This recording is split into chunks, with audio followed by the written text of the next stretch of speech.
What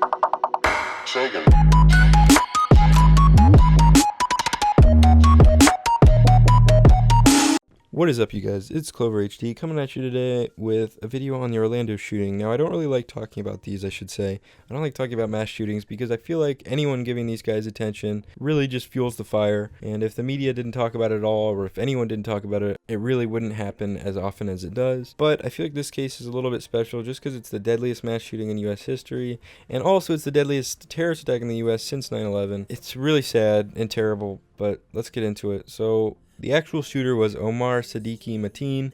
I'll throw up a picture of his awesome duck face selfie, his bomb-ass selfie that he took. I mean, this guy just kind of looks like the type of person that would do something like this. So at 2 a.m., very early this morning, he entered Pulse Nightclub, which was a gay nightclub in Orlando, Florida, and he ended up shooting 103 people, 50 fatally. It lasted 3 hours, which is an insanely long time. I don't know, when I imagine a mass shooting, I imagine that the police arrived very shortly and they stopped the incident. However, this was a little bit similar to Columbine, where the police showed up, but they didn't really know what was going on inside. They didn't know how many shooters there were. They didn't want to make things worse, so they kind of surrounded the place, and it ended up dragging it out a little bit. And I really can't say if that made this situation worse. I don't know if that was the right move, but I'm sure that will be reported on soon, whether or not they believe the police made the right move in waiting.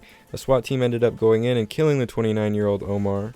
Now, during the whole event, he called 911, and he reportedly pledged his allegiance to ISIS and even mentioned the Boston bombers, which is really strange. In my opinion, from what I've read online, I think he was just an ISIS sympathizer. I don't think he was involved whatsoever. I think it was just a lot like what other people have done in the past, where they'll pledge allegiance right before an incident, whether in their manifesto or online, or in his case in a 911 call. They're just like sleepers, but not really. They're just kind of sympathizers, like I said. And at the very end, before they decide to do something crazy, they give the credit to this organization that they really aren't even a part of. And online, ISIS hasn't taken credit for it yet. ISIS sympathizers obviously are happy about it, which I don't get the whole point of talking about. I really shouldn't even be talking about it at all. I don't really care if it was ISIS or not. It's a terrorist attack nonetheless. And yeah, we should get to the bottom of it. But a couple hours after it happened, we should be more concerned with helping people than, getting to the bottom of it. And like I said, I mean, when I said helping people in Orlando right now, they need a lot of blood. 53 people were shot. They're probably going to need blood transfusions, which is a huge spike in the need of blood. So if you're in Orlando, that would be awesome if you could donate. What makes it even more terrible is that gay people aren't allowed to donate blood. So a lot of these people who need blood can't get it from their friends because they're probably also gay. And it really just makes a shitty situation even worse. And the actual accounts from this whole thing, a lot of people survived. I mean, there were a lot of people there in the first place, unfortunately. That's why there were so many victims. So a lot of people survived, and they've been giving witness testimony, and they've been talking to the media. And their stories are really sad.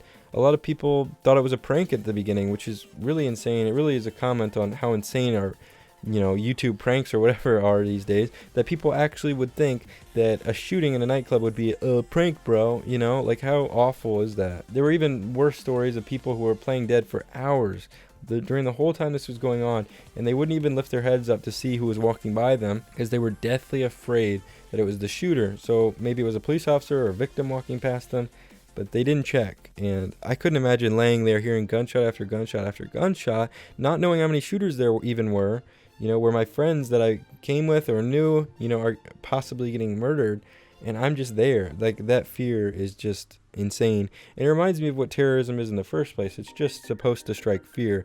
That was the whole point of 9/11, was to strike fear into Americans, on a much more real scale. These people will be the ultimate peak of that fear. They'll never really be able to do anything without remembering this event, especially going to like a nightclub or something, which I don't think I would be able to anytime soon after something like this. Or even school shooters. I couldn't imagine, going back to school after having witnessed a shooting there, seeing friends die and awful things.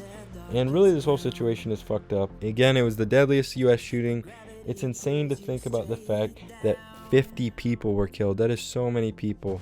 To put that into perspective, what was the deadliest mass shooting and is now second was the Virginia Tech shooting, which happened almost a decade ago in 2007. 32 people were shot and killed, and another 17 were injured. I'll throw up a statistic right on the screen right now. So if you look at these numbers, you can see the dramatic cutoff. I mean, look at the other ones. They're like around 12, 13, 14, and then it just spikes up to 50 now. which is an insane number. I can't believe that he was able to do this successfully. I hope they get to the bottom of it. He's already dead. Good riddance. Hopefully we can find a way to stop things like this from happening beforehand. The FBI is already investigating it, and they believe that it might have been able to have been stopped prior, but there weren't really a lot of warning signs, so it's very difficult to do stuff like this. Guerrilla warfare is really hard to prevent because you really don't know who the enemy is until they present themselves, like Omar. Anyways, guys, that's it. That's all I have to say. I know I shouldn't have made this story on this. Really awful. It's a shitty story to begin with, but I feel like it needed to be talked about. If you are in the Orlando area or in Florida, maybe you could go there and try and donate blood. They really need it right now, and they'll need it for a few days. Hopefully a lot of people will chip in and do the right thing. Anyways, guys, I hope you have a great weekend. Peace. From a bird's eye view, you should grow feathers and see this too.